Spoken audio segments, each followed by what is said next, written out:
코로나 시대를 겪으면서 전 세계가 백신을 만들기 위해서 사활을 걸어왔던 시간이 아닌가 싶습니다. 지금도 백신 수급이 되지 않아서 고통받고 있는 나라들이 참 많은데, 눈에 보이지 않는 이 작은 바이러스들로 인해서 사랑하는 사람들, 사랑하는 가족들을 전 세계적으로 참 많이 잃었었죠. 아무리 사랑하고 또 소중하게 여긴다 해도요, 그 누구도 질병과 죽음 앞에서 내가 사랑하는 사람을 지켜주고 보호해 줄 수는 없습니다. 그냥 그렇게 죽음은 우리에게 절망을 안겨다 줄 뿐이죠. 수많은 이들이 죽음과 백신의 사활을 걸면서 지나온 일련의 시간들을 보면서 사람들이 정말 살고 싶어 하는구나 라는 이 불변의 진실, 그리고 간절함이 증명된 것이 아닌가 라는 생각이 됩니다. 그럼 사람들은 왜 이토록 생명의 문제에 대해서 사활을 거는 걸까요? 이거 아주 간단합니다. 시대를 초월해서 인류가 가지고 있는 가장 근본적이고 본질적인 이슈가 바로 죽음의 문제이기 때문에 그래요. 인류가 시작된 이래로 지금까지, 아니 앞으로도 생명과 죽음의 이 문제만큼 중요한 이슈는 나타나지 않을 겁니다. 아무리 인간이 달을 왔다 갔다 하고 화성을 오가고 우주 정거장을 만들고 최첨단 시대가 열린다 해도 생명과 죽음의 문제보다는 중요할 수 없기 때문에 그래요. 절망적인 것은 인간이 자신의 힘으로 이 죽음의 문제를 해결할 수 없다라는 것이죠. 인간의 능력 밖의 영역이라는 겁니다.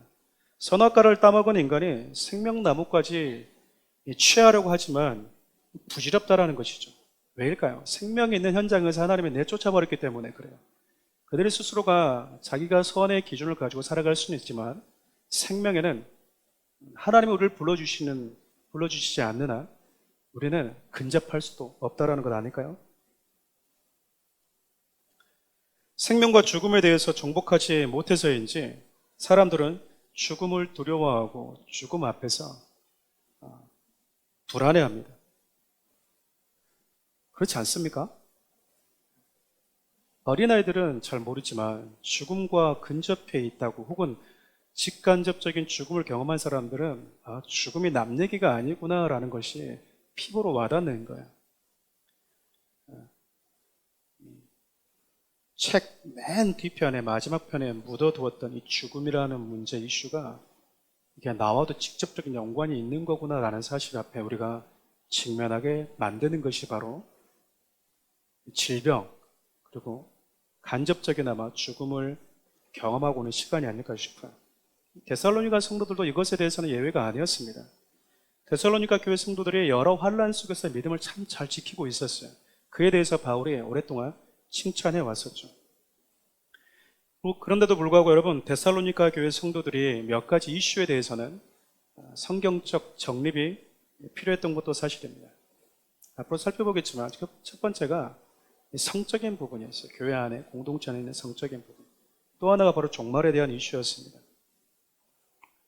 환난을 이겨내는 믿음을 가지고 있다고 해도 성경적인 이 양육, 정리는 너무나 중요해요.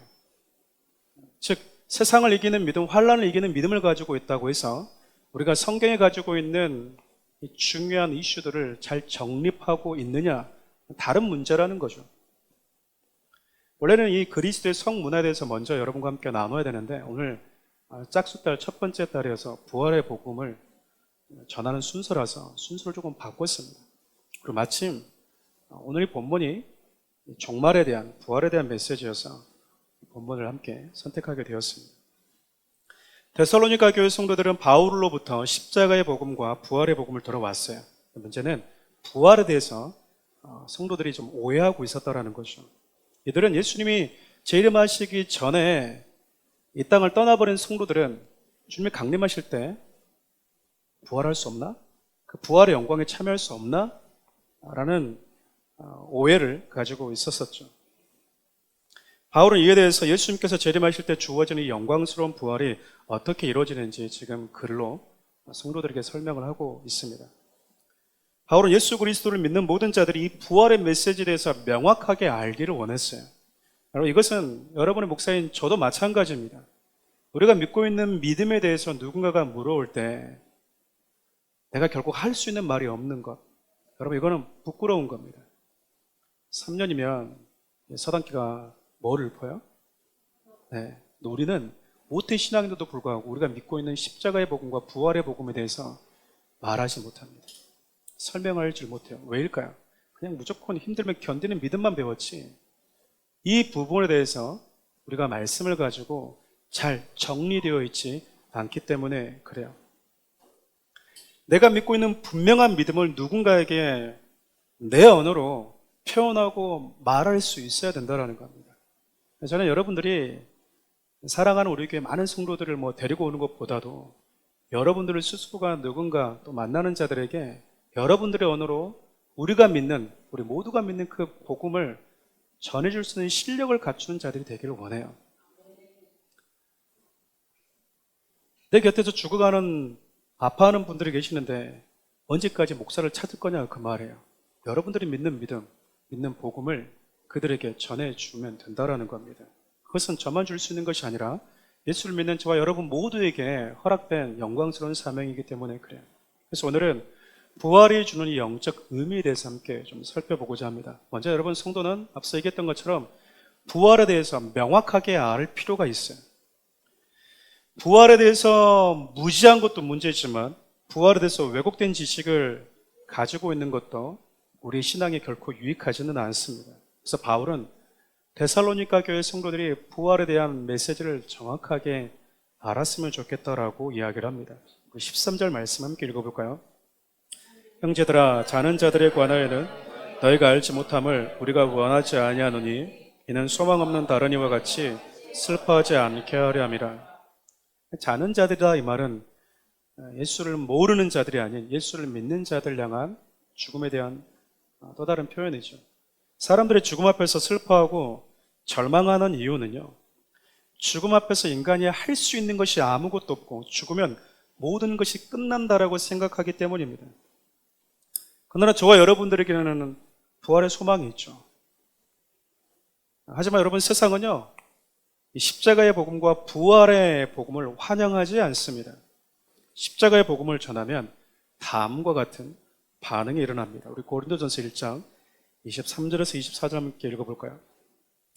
우리는 십자가에 못 박히는 그리스도를 전하니 유대인에게는 거리끼는 것이요 이방인에게는 미련하는 것이로되 오직 부르심을 입은 자들에게는 유대인이나 헬라인에게나 그리스도는 하나님의 능력이요 하나님의 지혜니라. 세상은 십자가의 복음을 그냥 거리끼는 것, 귀찮은 것, 좀 미련하고 어리석은 것으로 받아들인다라고 이야기합니다. 지금도 많은 이들이 예수를 왜 믿냐? 예수 믿는 사람들 보면 이해할 수가 없다 라는 식으로 비꼬는 것도 우리는 주위에서 많이 경험합니다. 그러나 우리가 십자가의 복음을 믿는 이유는 예수 그리스도의 십자가의 복음이 우리에게는 죄와 죽음의 권세에서 이기게 하는 하나님의 능력이라는 것을 믿기 때문에 그래요. 죄와 죽음을 이기게 할 수 있도록 하신, 죄와 죽음을 이기도록 우리에게 주신 능력이 예수 그리스도 십자가라는 것을 우리는 믿기 때문이라는 거야. 그런데 세상은 듣기 싫다라는 거야. 듣기 싫다. 부활의 복음을 바울이 전했을 때도 같은 반응이 일어났었습니다. 사도행전 17장 32절 상관자 함께 읽어볼까요? 그들이 죽은 자의 부활을 듣고 어떤 사람은 조롱도 하고, 사도행전 26장 23절에서 24절도 함께 읽어보겠습니다. 곧 그리스도가 고난을 받으실 것과 죽은 자 가운데서 먼저 다시 살아나사 이스라엘과 이방인들에게 빛을 전하시리라 하면이다 하니라.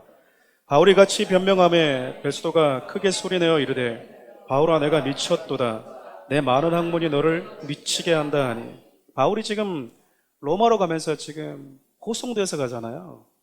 근데 그가 뭐라고 얘기하냐면 자기가 이렇게 잡힌 이유가 부활의 복음을 전했기 때문이라는 거예요. 죽은 자의 부활에 대해서 바울이 선포를 했습니다. 자기가 부활의 주님을 만났다라는 거잖아요. 그래서 나는 부활을 선포하지 않을 수 없습니다. 그런데 세상이 어떻게 얘기하냐면 미쳤다, 조롱했다라는 거죠. 미쳤다라는 게 좀 점잖은 표현이지만 야, 이 미친놈아, 그 말이에요.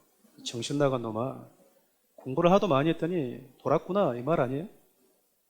이 지식이 너를 미치겠다는 거 더 이상 드디어 21세기 교회를 다니고 최첨단 산업이 발달해서 달을 오가고 화성을 왔다 갔다 하는 이 시대에 죽은 자의 부활을 믿니라는 시각으로 여러분 우리가 참 많은 멸시를 지금 받습니다. 성도인 우리는 예수 그리스도의 부활과 그분께 속한 자들의 부활이 있다는 사실을 믿는 자들 아닙니까? 저와 여러분들 그 사실을 믿는 자들이라는 거예요. 모르고 오셨으면 지금 아셔야 돼요. 내가 교회 다니는 이유가 내가 믿는 예수를 믿는다라는 것은 이것을 믿는 것이구나라고 여러분들이 정립하셔야 된다는 겁니다. 더 건강하고 더 오래 살고 싶어하는 모든 욕망 이면에는요, 죽음에 대한 두려움이 내재되어 있어요. 아프면 병원을 왜 가십니까? 살기 위해서 가는 거 아니에요? 나는 죽어도 상관없습니다 하라고 하는 분들이 있습니까? 영원한 생명을 이야기하는 기독교를 비웃으면서 생명의 길을 선포하는 복음을 말할 때 이 비웃는 모습을 보면 참 마음이 아파요. 근본적인 생명의 문제는 더 좋은 보약을 먹고 더 나은 운동을 해서 얻어지는 게 아니잖아요. 이런 문명의 발달에도 인간은 여전히 죄와 죽음의 문제 앞에 아무것도 할 수 없어요. 문명의 발달에도 죄와 죽음의 문제는 해결되지 않는다라는 겁니다. 더 나은 인류의 발달이 죄와 죽음의 문제를 근본적으로 해결해 줄 수 없다라는 것이죠. 참 기쁜 것은 예수님의 부활을 통해서 인간의 근본적인 죄와 죽음의 문제가 해결받을 수 있는 길이 열리게 되었다라는 거예요. 저와 여러분들이 여기 앉아 있는 이유가 바로 그것 때문이에요. 그 길이 열리게 되었다라는 거죠. 그래서 저와 여러분들은 십자가의 복음과 부활의 복음을 전하는 거예요. 만약 예수 그리스도의 부활이 없다면 저와 여러분들은 어떻게 되겠습니까? 고린도서 15장 16절에서 19절 함께 읽어볼까요? 만일 죽은 자가 다시 살아난 날이 없으면 그리스도도 다시 살아나신 일이 없을 터요. 그리스도께서 다시 살아나신 일이 없으면 너희의 믿음도 헛되고 너희가 여전히 죄 가운데 있을 것이요. 또한 그리스도 안에서 잠자는 자도 망하였으리니 만일 그리스도 안에서 우리가 바라는 것이 다만 이 세상의 삶뿐이면 모든 사람 가운데 우리가 더욱 불쌍한 자리다. 부활이 없다면 여러분, 저 여러분은 진짜 불쌍한 사람인 겁니다. 저는 사기꾼이고요. 여기는 여러분들이 사이비 교주 앞에서 앉아있는 것 같아요. 그렇지만 여러분, 부활은요, 역사고요. 진리 그 자체예요. 성경은 누군가가 죽은 자의 부활에 대해서 못 믿겠다고 물어오거든 이렇게 이야기를 해 주어라 라고 이야기합니다. 고린도전서 15장 35절에서 38절 함께 읽어볼까요? 누가 묻기를 죽은 자들이 어떻게 다시 살아나며 어떠한 몸으로 오느냐 하려니 어리석은 자여 내가 뿌리는 씨가 죽지 않으면 살아나지 못하겠고 또 내가 뿌리는 것은 장래 형체를 뿌리는 것이 아니요 다만 밀이나 다른 것의 알갱이 뿐이로되 하나님이 그 뜻대로 그에게 형체를 주시되 각 종자에게 그 형체를 주시느니라. 바울이 지금 부활의 복음을 얘기하면서 가장 먼저 씨앗에 대한 비유를 들고 있어요. 씨앗을 심으면 작은 보잘것없는 그 둥그런 그 씨앗 안에 있는 하나님의 결정해 준 그 모양이 그 씨가 심겨질 때 그 모양의 형체를 가지고 나온다라는 거예요. 그것처럼 예수를 믿어서 부활의 생명의 씨를 가진 자는 썩지 않은 부활의 몸을 덧입게 될 거라는 논리를 가지고 복음을 설명하는 것이죠. 사랑하는 우리 성도 여러분, 이런 사실은요 오직 부활을 통해서만 가능합니다. 유한한 생명은 유한한 생명을 가진 존재를 만들어내지만 영원한 생명을 가진 존재는요 영원한 생명을 가진 생명체를 만들어냅니다. 고린도전서 15장 21절에서 22절 말씀 함께 읽어볼까요? 사망이 한 사람으로 말미암았으니 죽은 자의 부활도 한 사람으로 말미암는도다.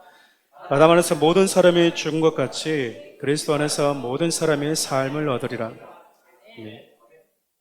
인류가 시작된 이래로 인류가 멸망할 때까지 결국 죽음의 문제를 해결할 수 없는 근본적인 이유는요 모든 인류가 아담에게서 나왔고 아담에게서 시작됐기 때문에 그렇습니다. 그럼 아담의 생명은 어떤 생명일까요? 유한한 생명이라는 거예요. 죄와 죽음에 감염되어 있는, 즉 죄와 죽음을 이길 수 없는 특징을 가지고 있는 생명이라는 거죠. 반면에 부활하신 예수님의 생명은요, 죄와 죽음보다 강하다라고 이야기합니다. 그 증거가 부활이에요. 그리스도 안에서 모든 사람이 삶을 얻게 된다는 것은 아담의 생명이 아니라 예수의 생명을 가진 자들은 그분과 같은 부활의 생명을 갖게 된다는 것을 뜻해요. 생명의 탄생 과정을 보면 곧바로 몸이 만들어진 것은 아니잖아요. 눈에 보이지 않는 놀라운 신비 속에서 눈에 보이지 않는 작은 정자와 난자의 착상이 이루어지죠. 이후 여러 차례 세포 분열을 통해서 작은 콩알만한 몸뚱아리가 만들어집니다. 여러분, 예수의 생명의 신기조도 마찬가지예요. 표현할 수 없는 놀라운 영역 속에서 생명의 역사가 시작이 돼요. 썩고 한 줌의 흙으로 돌아가는 아담의 생명과는 달리 죽음을 이긴 예수의 생명의 신은요, 썩지 않는 몸을 우리에게 덧입혀 준다라고 성경이 이야기를 합니다. 그래서 성경이 육의 몸만 있는 것이 아니라 영의 몸도 있다라고 표현하고 있는 거예요. 고린도전서 15장 44절 함께 읽어볼까요? 육의 몸으로 심고 신령한 몸으로 다시 살아나나니 육의 몸이 있은즉 영의 몸도 있느니라. 아담의 씨가 만들어내는 몸은요, 육의 몸이에요. 질병에 약하고 죽음에는 절망적인 몸, 늙어가는 몸, 소멸되는 몸, 사라지는 몸. 예수의 생명의 씨는요, 썩지 않는 영의 몸을 만들어낸다라는 거죠. 가끔 예수님의 부활을 죽기 이전의 몸으로 부활하셨다고 생각하시는 분들이 계세요. 그렇지 않습니다. 자, 여러분들에게 종종 이런 퀴즈를 내지 않습니까? 죽었다가 살아나는 것을 우리는 뭐라고 얘기하죠? 뭐라고 얘기합니까? 죽었다가 살아나는 것을 뭐라고 얘기하죠? 아직까지 반반씩 나눠지는데요. 내년에 이제 얘기하면은 똑같은 대답이 나올 줄로 믿습니다. 죽었다가 살아나는 것을 그냥 죽었다가 살아난 것이라고 이야기를 합니다. 아시겠습니까? 부활은 죽었다 살아나서 계속 살아있어야 됩니다. 우리가 왜 예수님을 부활하신 첫 번째 분이라고 이야기하는가? 단순히 죽었다가 살아나는 것이 부활이 된다면 예수님 이전에 구약의 시대도 죽었다가 살아난 사람들은 있었습니까? 없었습니까? 그런데 왜 우리가 그것을 부활이라고 말하지 않죠? 다시 죽었어요. 하나님의 일시적인 그 부활, 죽음을 일으키는 모습을 통해서 우리가 주고자 하는 메시지가 있었을 뿐이지, 예수의 생명에 들어가면 죽었던 자도 일어난다, 나사로처럼 냄새가 나는 가능성이 없는 자도 하나님이 그 이름을 불러주면 일어난다라는 메시지를 우리가 주고 싶은 거예요. 그래서 예수님의 부활은요, 첫 번째 부활이면서 그분의 생명을 가진 자들은 어떤 몸으로 나오는지 우리에게 보여주는 샘플과 같은 거예요. 저와 여러분들이 이 사실을 믿고 있는 자들이라고요. 가끔 성도들 양육하다 보면 참 안타까울 때가 있는데, 제가 이런 얘기를 하면 처음 듣는다고 얘기하는 분들이 있어요. 왜 처음 들었을까? 성경에 지금 제가 여러분 근거 구절을 찾고 설명해 주잖아요. 그냥 뭘 그렇게 알려고 그래. 많이 알면 위험해.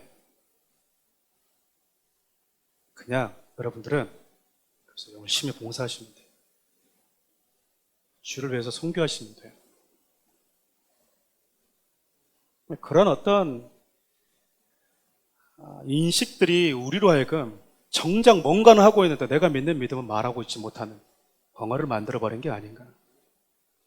나에게 주어질 구원이 얼마나 영광스러운 구원인지에 대해서, 믿는 자들이 기다리고 있는 구원이 얼마나 존귀한 영광인지, 예수 그리스도의 부활은 그냥 힘들게 고난받으시다가 살아나셨어요. 예수님 애쓰셨어요. 우리는 그렇게만 생각한다고. 그러니까 뭐 하는 거예요? 40일 동안 고난주간 특세한 이후에 부활절 하루 셀레브레이션 하는 거야. 고생했어요. 우리 주님 수고했어요. 그게 아니라니까요. 우리 주님의 부활은요, 내가 너희들에게 준 생명의 씨를 가진 자들은 이제 이렇게 새롭게 거듭나게 되는 거야 라는 것을 우리에게 보여주는 완전한 샘플이었다고요. 저와 여러분들이 믿는 복음이에요, 이게. 그래서 바울이 가는 곳마다 나는 죽은 자의 부활을 믿습니다. 나는 죽은 자의 부활을 믿습니다. 나는 예수 그리스도께 속해 있는 자들의 자들이 부활할 거라는 것을 믿습니다. 예수님의 나사로 이름을 불러줬을 때 그가 어떻게 나왔는지는 알 수 없잖아요. 여러분 냄새가 날 정도로 썩었으니까 형체가 회복됐다라는 건 아니겠습니까? 그런데 마지막 날 우리 주님이 강림하실 때 그분께 속한 자들의 이름을 불러주실 때 우리도 동일하게 부활의 몸을 입고 나올 것입니다. 바울이 목숨 걸고 선포했던 게 바로 이것이었어요. 왜 백신을 맞으면 항체가 생길 거라는 걸 여러분들이 확인하셨습니까? 아니면 믿으십니까? 우리는 믿잖아요. 어떤 작용에 의해서 구체적으로 일어난지 알 수 없지만 우리는 그 사실을 믿고 백신을 맞는데 예수 그리스도의 부활에 대해서 우리가 백신만큼의 확신을 가지고 있는가? 스스로 좀 자문해 볼 필요가 있어요. 여러분 백신이 100% 여러분 코로나에서 우리를 지켜주지 못한다고 여러분 알고 있잖아요. 그래도 왜 맞죠? 방법이 없잖아요. 그게 최선이잖아요. 여러분 십자가에 보면 최선이 아니에요. 여러분 유일합니다. 완전하다고요. 그래서 바울은 고난 속에서 믿음을 지키고 있지만 부활에 대해서 오해하고 있는 성도들에게 너희들이 이거 분명하게 알고 있어야 된다. 너희들이 살아가면서 마지막 너희들의 인생 가운데 이 땅을 떠날 때 너희들에게 주어질 남겨지는 완전한 부활의 영광스러움이 어떤 것인지 너희들이 알고 이 고난을 견뎌라 그 말이에요. 알고 너희들이 신앙의 공동체 안에서 신앙생활을 하기를 원했던 겁니다. 그래서 바울은 모든 성도들이 부활에 대해서 명확하게 알기를 원했어요. 두 번째 여러분, 부활에 순서가 있다라는 겁니다. 부활에 순서가 있다라는 것. 우리 본문 15절 말씀 함께 읽어볼까요? 우리가 주의 말씀으로 너에게 이것을 말하노니 주께서 강림하실 때까지 우리 살아남아있는 자도 자는 자보다 결코 앞서지 못하리라. 부활에 대해서 분명히 알았으면 좋겠다라고 바울이 이야기하면서 또 언급한 게 뭐냐면 그러나 부활에는 순서가 있다라는 거예요. 주의 강림하실 때 우리가 살아남은 우리보다 죽은 자들이 먼저 이 부활의 영광에 참여하게 될 것이다 라고 이야기를 합니다. 우리 부활장이라고 불리는 고린도전서 15장에서는 이렇게 이야기를 하죠. 읽어볼까요? 보라 내가 너에게 비밀을 말하노니 우리가 다 잠잘 것이 아니요 마지막 나팔에 순식간에 호련히 다 변화되리니 나팔 소리가 나매 죽은 자들이 썩지 아니할 것으로 다시 살아나고 우리도 변화되리라. 아멘. 데살로니가 교성들은 예수님을 믿고 있었지만 주님이 강림하시기 전에 죽은 자들은 과연 어떻게 될까? 몸이 없으니까 부활의 영광에 참여하지 못하지는 않을까라고 고민하고 있었어요. 이에 바울이 그리스도 안에 죽은 자들은 죽기 이전에 육의 몸을 가지고 다시 부활하는 것이 아니라 썩지 않는 영의 몸을 덧입고 가장 먼저 부활에 참여하게 될 것이다. 그러니까 너희들이 만날지 아니면 죽어서 예수님을 만날지는 알 수 없으나 시기는 우리가 알 수 없지만 니들이 예수를 믿고 이 땅을 떠나더라도 두려워하지 말고 뭐 하라는 거야? 세상이야 자리 거라 하면서 가라는 거야. 예수께서 강림하실 때 살아있는 성도들은 그럼 어떻게 될까요? 죽은 자들은 우리 주님이 주신 부활의 몸을 덧입고 부활한다고 얘기하는데 지금 예를 들면 저와 여러분들이 이렇게 살아서 하나님을 예배하고 있는데 우리 주님이 지금 강림해버리셨어요. 그럼 저와 여러분들은 어떻게 될까요?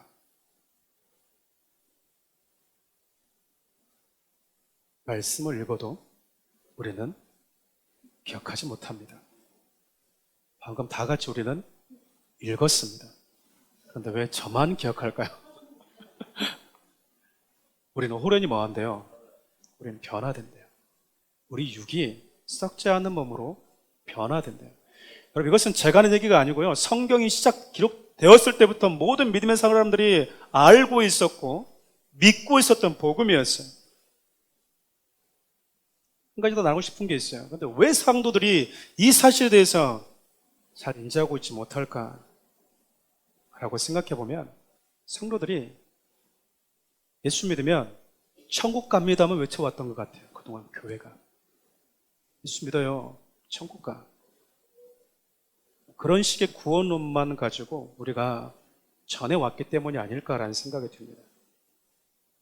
그러나 여러분 성경은 죽어서 천국 가는 것뿐만이 아니라 예수를 믿어서 하나님의 자녀가 되었고 썩지 않는 영의 몸을 덧입는 영광스러움, 이 모든 것을 다 포함하는 게 구원이에요. 네가 하나님의 자녀가 되었어? 구원받았어? 하나님의 자녀로 누리고 네가 이후에 하나님의 나라에 주님과 영원히 함께하게 될 거야? 그것도 구원이지만 네가 영광스러운 썩지 않은 부활의 몸을 덧입게 될 거야. 그것도 성경은 구원이라고 우리에게 말하고 있다는 겁니다. 참 독특한 건 여러분, 바울은 단 한 번도 예수 믿으세요, 천국 갑니다 라고 전한 적이 없다는 거예요. 예수 믿어. 그러면 우리는 죽으면 천국 가라는 이 메시지보다도 바울은요, 예수가 너희들의 모든 죄를 십자가에서 지불하셨고 죄값을 지불하셨고 그 죄악을 모두 다 십자가에서 파괴해 버리셨습니다 라는 십자가의 복음과 이 십자가의 은혜를 경험한 자들은 누구나 예수님 같은 부활의 몸을 덧입게 될 것입니다 라는 부활의 복음을 전했을 뿐이에요. 왜일까요? 예수 믿으면 천국 간다라는 것이 의미가 없어서 잘못돼서 아니요. 바울에게는 어떤 믿음과 어떤 인식이 있었냐면 천국은 예수를 믿는 그때부터 시작된다는 분명한 믿음이 있었기 때문에 그렇습니다.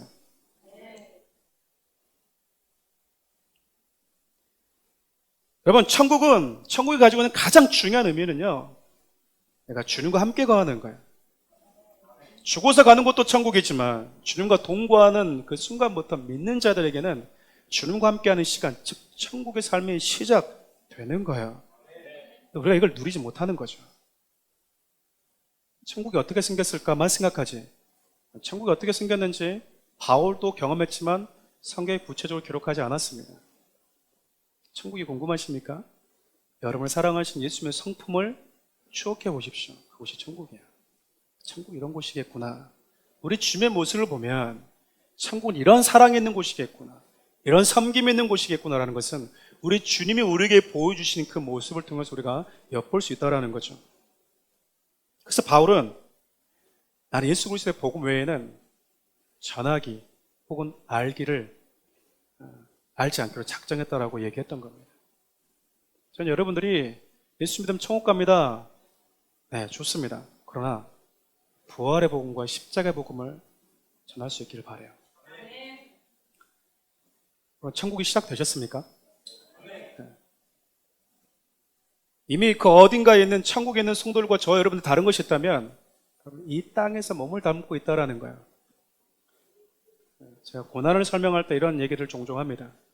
하나님의 나라에 있는 성도들은 여러분 똑같이 하나님을 예배해요. 근데 저와 여러분도 지금 하나님을 뭐 합니까? 예배합니다. 하나님 우리를 불러주셨기 때문에. 다른 게 있다면요, 그곳에는 눈물과 슬픔이 없는, 고통이 없는 환경 속에서 하나님을 예배해요. 근데 저와 여러분 살아가는 이 땅은요, 눈물이 있고요, 이해할 수 없는 상황이 있고요, 아픔이 있는 현장이에요. 역발상을 한번 해볼까요? 그 땅은 영원한 나라, 이 땅은 일시적인 곳. 그렇기 때문에 우리가 이 땅에서 드린 예배는 여러분 그만큼 희소성이 있는 거예요. 여러분, 그 나라에 가서 결코 드릴 수 없는 예배가 있다면요, 눈물과 슬픔과 이해할 수 없는 고통에 있는 현장에서 드릴 수 있는 예배는 여기서밖에 못 드린다라는 거예요. 그러니까 여러분, 눈물이 없는 곳에서 예배하고 싶다, 이 땅에서 그런 말 하지 마십시오. 이 땅에서 있는 동안 여러분 아픔과 슬픔이 있는 현장 속에서 예배를 마음껏 경험해야 되는 거예요. 왜일까요? 주님이 우리를 부르시면 그곳에서는 그곳이 없어. 그곳에는 얼굴과 얼굴을 맞대면서 하나님을 예배하는 곳이기 때문에 의심도 없어요. 하나님에 대한 선하심, 불평할 것도 없고요, 의심의 여지가 없다고요. 근데 이곳에서는 하나님 왜 이러시지? 나를 사랑하신다는데 하나님 나한테 왜 이러실까? 두려움이 있고 의심이 있고 고민이 있는 현장이라고요. 하나님을 그렇게 예배할 수 있는 곳은 이 땅에서밖에 없습니다. 그동안 그 아픔 속에서 하나님을 예배하지 못했다면 우리에게 얼마 남지 않은 시간 동안 그렇게 하나님을 예배하십시오. 가장 어두운 터널을 지날 때 가장 크게 하나님을 예배할 수 있어야 되는 거예요. 그것은 여러분 우리에게 얼마 남지 않는 예배의 기회들입니다. 그렇게 할 수 있는 것은 주님과 함께 걸어가는데 우리가 생각하는 천국은 아무것도 모든 것이 형통한 곳이라 생각하지만 주님과 함께하는 것이 천국이라 생각하면요, 이 땅에 주님과 함께 걸어가다가 어두운 터널 만나도 개의치 않습니다. 눈물의 터널 지나도 개의치 않아요. 주님이 어떤 분이신지를 우리는 이 땅에서 부분적으로 경험하게 되겠지만 그 땅에서는 밝혀보게 되겠죠. 그러나 여러분, 이 땅에서 주님과 함께 걸어가는 그 믿음의 여정을 소중하게 생각할 수 있는 것은 주님과 함께하는 그 모든 삶이 가장 아름다운 가치 있다는 것을 아는 자만이 가능하다는 겁니다. 지금까지 많은 사람들은요, 죽으면 다 끝난다고 생각했습니다. 그런데 여러분, 예수님이 부활하시면서 인류 운명이 바뀌었어요. 예수님이 부활하시기 이전에는 그 인간은 그냥 그렇게 끝나는 존재였다고요. 근데 예수님의 부활이 우리 인류에게 주시는 아주 특별하고 소중한 메시지는요, 너희들의 운명이 이제 바뀌었다라는 것을 말해주고 있다는 겁니다. 고린도전서 15장 23절 함께 읽어볼까요? 그러나 각각 자기 차례대로 되리니 먼저는 첫 열매인 그리스도요, 다음에는 그가 강림하실 때 그리스도에게 속한 자요. 예수 안에 있는 자들의 운명은요, 예수 바깥에 있는 자들의 운명과 완전히 다릅니다. 본래 우리도 예수 바깥에 있었기에 죽음 앞에서 슬픔과 이 절망으로 반응할 수밖에 없는 자였다라고 성경이 이야기를 해요. 근데 이제 새로운 소망의 길이 열리게 되었다라고 성경이 우리에게 이 소식을 알려주는 겁니다. 코로나 백신이 발견됐을 때 이 소식을 모르는 나라가 없을 만큼 일파만파 금방 퍼지더라고요. 왜 사람들이 그 소식이 이렇게 빨리 퍼지는가? 모든 사람들이 관심을 갖고 있고 생명과 연결되어 있고 직결되어 있다고 판단하기 때문에 그 주제를 너무나 중요하게 다루고 있기 때문이 아닐까 생각이 듭니다. 우리가 복음에 대해서 침묵하지 말아야 되는 이유도 마찬가지예요. 그냥 예수님이 부활이 없었다면 우리 그냥 이렇게 살다가 갑시다. 예수님의 부활이 우리에게 주는 메시지는요, 아니야, 인간의 운명이 바뀌는 길이 열렸어. 우리는 뭐 해야 됩니까? 침묵하면 안 된다라는 거예요. 생명이 심겨져 임신한 여성의 몸에서 아름다운 생명체가 나올 거라고 의심하는 사람들은 아무도 없어요. 왜냐하면 직간접적으로 임신한 여성의 몸에서 아이가 나올 거라는 것을 경험했기 때문에 그렇습니다. 생명의 법칙을 믿기 때문이죠. 예수님의 부활을 본 자들도 마찬가지였습니다. 예수의 생명을 가진 자들은 그분과 같은 부활의 몸을 덧입게 될 거라는 영원한 생명의 법칙에 대해서 의심하지 않아요. 만일 예수 부활이 없었다면 이것은 거짓말이 될 수도 있고요, 우리의 기대가 만들어낸, 우리의 원함이 만들어낸 거짓 믿음일 수 있겠지만, 예수님의 부활을 예수님이 40일간 계시면서 승천하실 때는 500여 명, 수많은 사람들에게 보여주셨다는 것은 예수의 생명이 심겨진 자들에게 주어질 부활의 몸이 무엇인지 다 보여줬다라는 거예요. 그래서 제자들은, 사도들은 여기에 대한 분명한 믿음을 가질 수 있었고 전할 수밖에 없었다라는 겁니다. 말씀을 정리할까요? 여러분, 생각해보면 우리는 매일 아침 길고 짧은 이별을 하면서 살아갑니다. 그렇지 않습니까? 남편하고 이별하죠. 각자 직장으로 가죠. 자녀들과 이별합니다. 아이들은 학교로 갑니다. 그러다가 해가 지면 아버지와 어머니가 있는 집에서 다시 재회를 하게 되죠. 이런 일상은 하나님께서 우리로 하여금 이별과 만남을 마치 연습시켜주는 것 같은 느낌이 들어요. 아침마다 각자의 자리에서 일어나면요, 각자 정해진 삶의 자리로 안녕하면서 갑니다. 또 목사님이 그러더라고요. 잠잘 때도 우리는 굿바이가 아니라 굿나잇 이렇게 말할 수 있는 게 복음 때문이라고 이야기를 하더라고요. 짧은 이별이지만 우리가 자녀들을 어린이집으로, 학교로, 남편과 아내를 직장으로 보낼 수 있는 이유가 무엇일까요? 남편 직장 보내면서 통곡하신 아내가 계십니까? 돌봐줘야 되는 거예요, 여러분. 너무 사랑해서 그럴 수 있죠. 사랑해서. 결혼한 지 일주일만 느낄 수 있고 경험할 수 있고.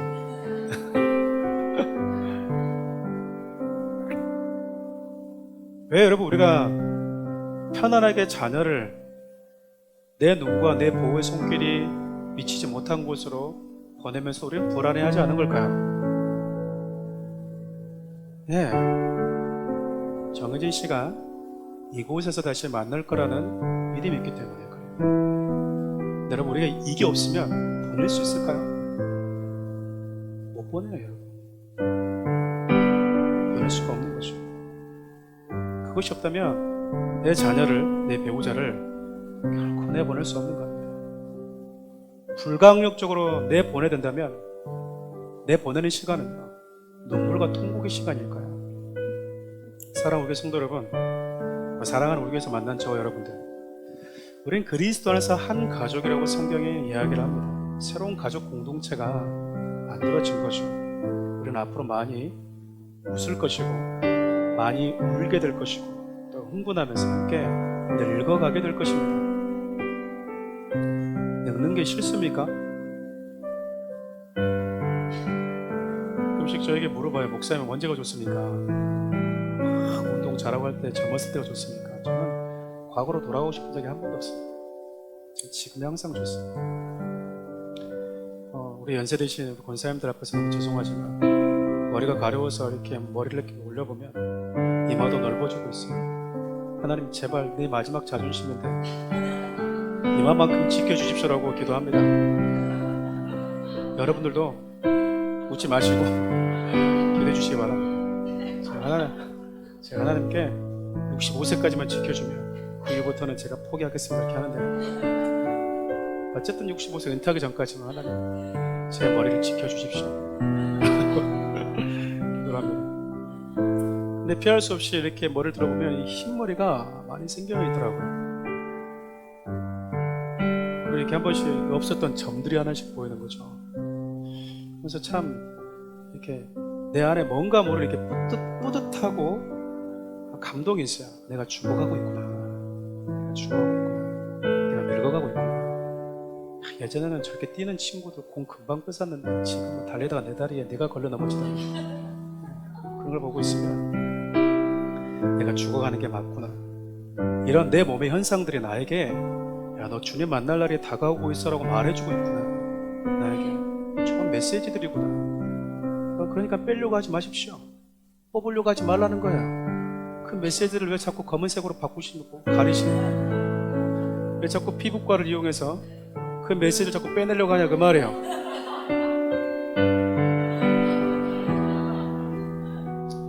그래놓고 목사님 또 피부과 간다고 말하실 수도 있겠지만 우리 가운데 누군가는 먼저 하나님께 먼저 부름을 받으실 겁니다. 하지만 우리는 그리스도 안에서 한 가족이기 때문에 우리가 아버지라고 부르는 그 하나님 집에서 다 만나게 될 거라는 믿음을 가지고 있어요. 예수를 믿으면서 우리가 새롭게 갖게 된 영광스러운 믿음인 것이죠. 썩지 않은 영광의 몸을 가지고 우리는 그분 앞에 다시 만나게 될 것이다. 우리는 이 사실을 믿어서 예수 그리스도를 믿는 그리스도인이 되었고 이 복음을 전하는 것을 우리 인생의 사명으로 여기게 된 자들입니다. 병든 자에게 가장 큰 위로가 있다면 회복일 것입니다. 이별하는 자에게 가장 큰 위로가 있다면 사랑하는 사람을 다시 만나게 해주는 것이겠죠.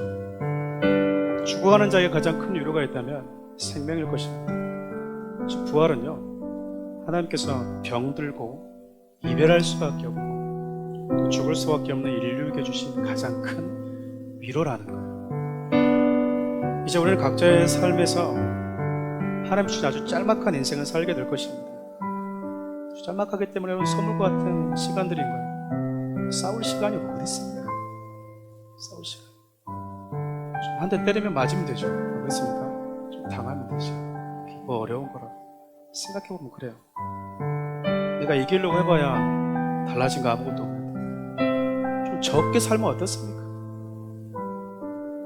좀 작은 차 타고 다니면 어때요? 좀 작은 집에 살면 어때요? 그것들이 우리로 하여금 하나님 주신 소중한 시간들을 허비하지 않았으면 좋겠어요.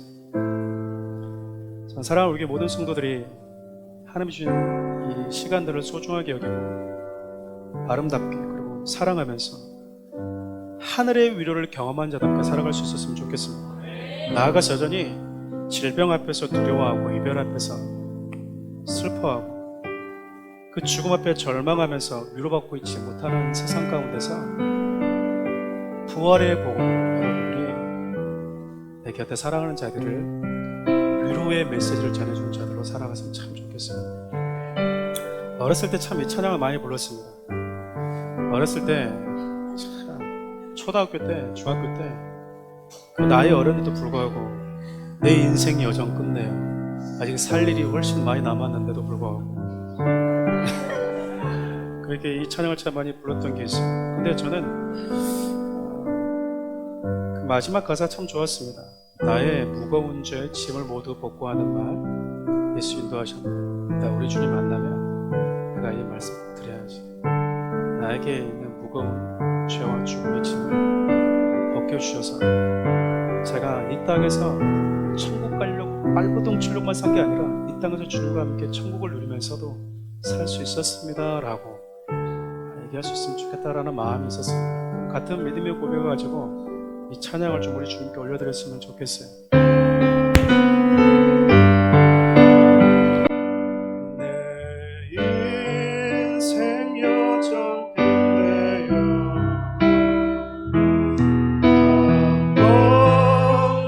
언덕 이를 하늘문 향해 말하리 예수 인도하셨네. 매일 발걸음마다 매일 발걸음마다 예수 인도하셨네. 나의 무거운 죄 짐을 모두 하는 바 예수 인도하셨네. 가시밭길 인생을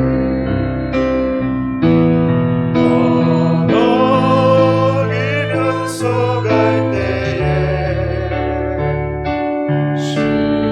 시험과 환난 많으나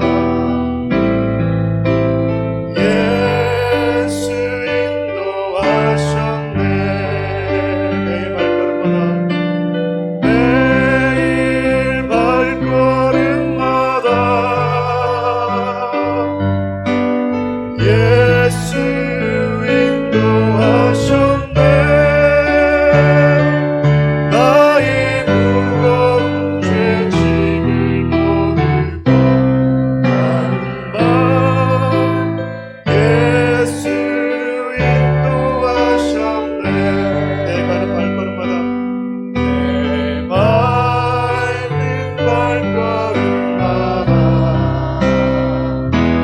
주 예수 보살피시사 승리에게 가부르며 주를 찬송하리라. 매일 발걸음마다 예수 인도하셨네. 나의 무거운 죄 짐을 모두 하는 바 예물 가슴에 손을 얹고 매일 발걸음마다 예수 인도하셨네. 매일 발걸음마다 예수 인도하셨네. 나의 무거운 죄 짐을 모두 하는 바 예수 인도하셨네. 기도합시다. 우리 이 땅을 사는 동안 성도는 사기 안 당하고 성도는 병이 안 들고 성도는 가난하지 않고 성도는 부도 맞지 않고 실패하지 않는다. 그러지 않습니다. 우리 똑같이 아프고요. 예수 안 믿는 사람들이 걸리는 암도 걸리고요. 우리 똑같이 질병하면 걸립니다. 실패도 경험합니다. 근데 여러분, 그들과 우리가 다른 게 있다면 우리 안에 인간의 운명을 바꿔준 예수 그리스도의 생명이 내 안에 있다라는 거예요.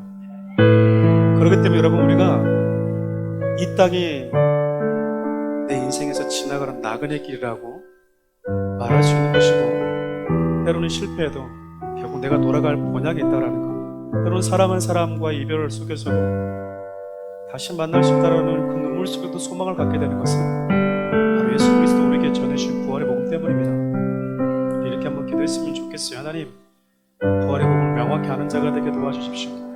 나아가서 하나님, 우리 이 땅을 살아가는 동안 주님과 함께하는 모든 시간들이 내 인생 가운데 천국의 삶, 가장 소중한 삶이 되기를 원합니다.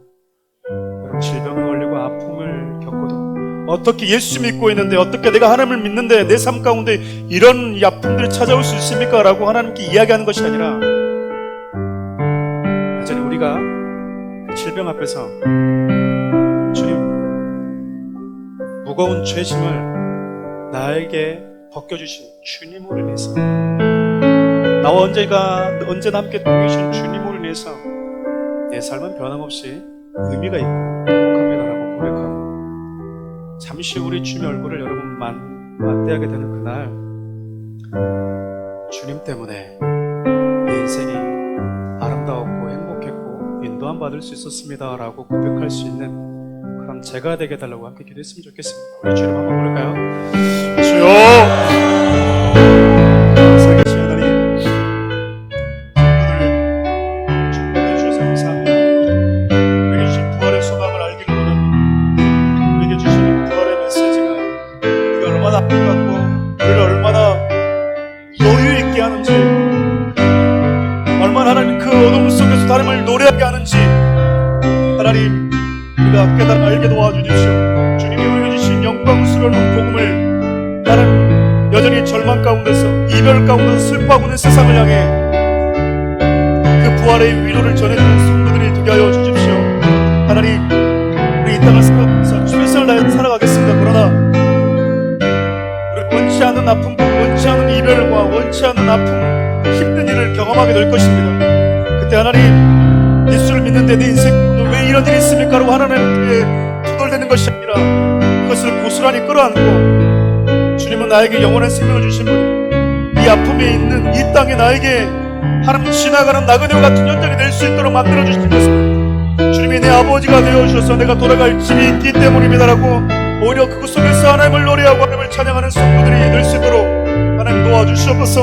그렇게 사랑하는 귀한 성도들의 마음과 심령 가운데 부활이 주는 하나님의 완전한 소망과 기쁨과 위로를 우리 성도의 마음 가운데 강하게 새겨 주시옵소서.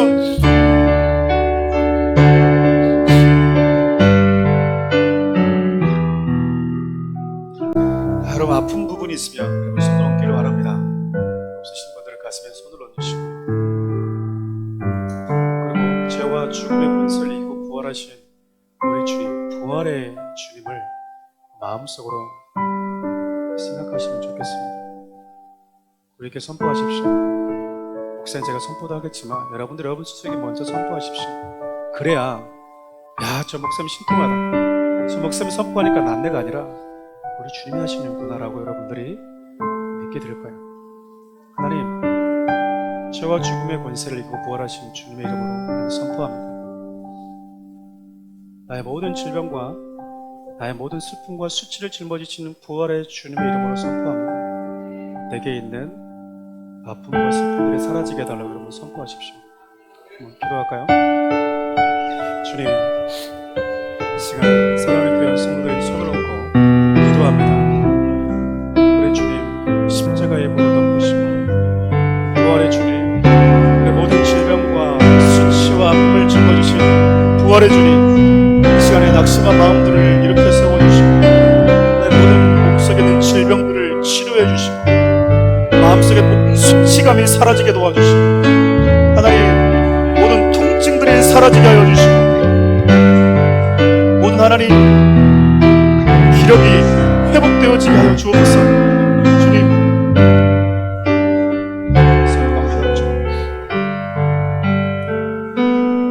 죄와 죽음의 권세를 이기시고 부활하신 우리 예수 그리스도 이름을 선포하노라.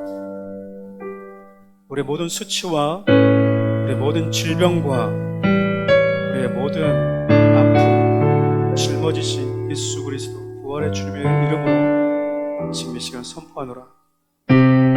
사랑하는 자들이 손을 얹고 기도하는 모든 부분에서 지금 이 시간 치유와 회복이 임할지어다.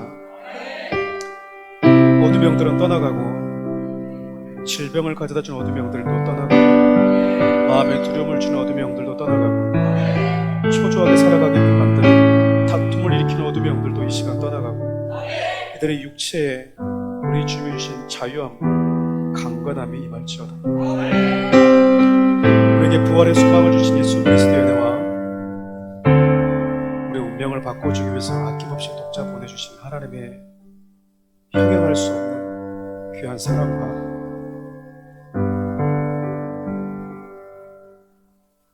주님이 부르시는 그날까지 이 땅에서 참된 위로를 경험한 자답게 살기를 다짐하는 사랑하는 귀한 성도들 머리 위에 주의 몸댕기 위에 하나님의 크신 위로가 함께 하시기를 간절히 축원하옵나이다.